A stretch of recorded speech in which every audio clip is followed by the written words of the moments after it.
ইসলাম দায়িত্বশীল আচরণ করবে বলে আমিও বিশ্বাস করি, কেননা তাদের তো আবার একটি নির্ধারিত ব্যবহার বিধিও আছে। মানে তারা কিন্তু তাদের দলের হয়ে তাদের নেতারা একটা আদর্শ ব্যবহার মেনে চলেন। তারা দেখা হলে সকলকে সালাম দেন, মুসাফা করেন, হাত মিলান, বটরা যাই করুক না কেন, ইসলামী কায়দায় তারা আলিঙ্গন করেন। এগুলো কিন্তু ভালো, এগুলো কিন্তু ইসলামী ম্যানার্স, এবং সেই ম্যানার্স কিন্তু খুবই চমৎকার।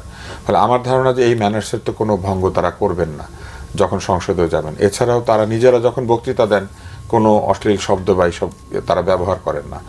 কিন্তু আমি বলবো যে জামাত ইসলামের দেখতে হবে তাদের বটরা এবং তাদের হয়ে যারা এই সোশ্যাল মিডিয়াতে অপপ্রচার অথবা প্রচার দুইটাই করেন, তাদেরকে যদি তারা একটু সংযত করতে কিন্তু পারে। তুষার, এই এখন বলা হচ্ছে যে এই নির্বাচনে, যে নির্বাচনটা হয়ে গেল, এই নির্বাচনে হেরেছে সোশ্যাল মিডিয়া।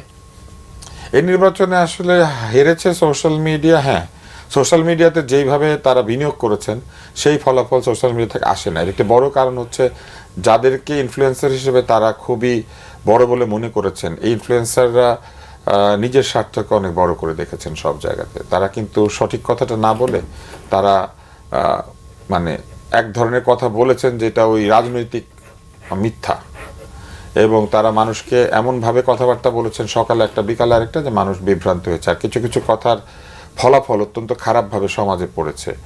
যেমন মানুষকে খেপিয়ে তোলা, ভাঙচুরে আগ্রহী করে তোলা, কাউকে অত্যন্ত নেতিবাচকভাবে চিত্রিত করে তাকে সামাজিক এবং শারীরিকভাবে হেয় করা, এই ব্যাপারগুলি যত এসেছে সাধারণ মানুষ ততই মনে করেছে যে এইটা ঠিক না, এবং এইগুলা যারা বলে বা এরা যাদেরকে সমর্থন করে তাদের সঙ্গে থাকা যাবে না।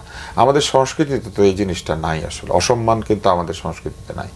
আমাদের সংস্কৃতিতে মানুষ অত্যন্ত সম্মানজনকভাবে একজন আরেকজনের সঙ্গে মেশে।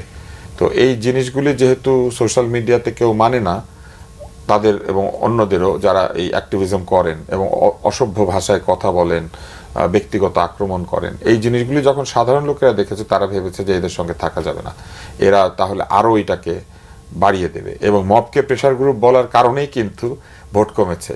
মবকে যদি ঠিকমতো নিয়ন্ত্রণ করতো তাহলে কিন্তু ভোট বাড়তো, কিন্তু সেটা বাড়ে নাই। কারণ একদিকে আপনি চাঁদাবাজি বলেছেন, অন্যদিকে কিন্তু মানুষ দেখেছে যে কারা মব করছে, কারা আগুন ধরাচ্ছে, কারা ছায়ানট উদিচির নিচে গিয়ে ভিন্ন ভাষায় স্লোগান দিয়েছে, এগুলি দেখেছে। কারা শিক্ষকদেরকে পদত্যাগে বাধ্য করছে, কারা কোথায় হাত দিয়েছে। মুশকিল কি জানেন, এটা জাহিদিভাবে দেখবে কিনা আমি জানি না, চাঁদাবাজির সঙ্গে বাংলাদেশের মানুষ অভ্যস্ত, অভ্যস্ত এবং এটা ইন্টিগ্রাল পার্ট, এটা খুব সহজে সরানো যাবে না। সহজে যাবে না, কিন্তু যাওয়া এটা সম্ভব। আমার ধারণা সালাউদ্দিন ভাই যদি চেষ্টা করেন এটা অনেক কমিয়ে আনতে পারবেন। চাঁদাবাজি কিন্তু নিউ ইয়র্কে আছে। হ্যাঁ, মারিয়া পুজোর যে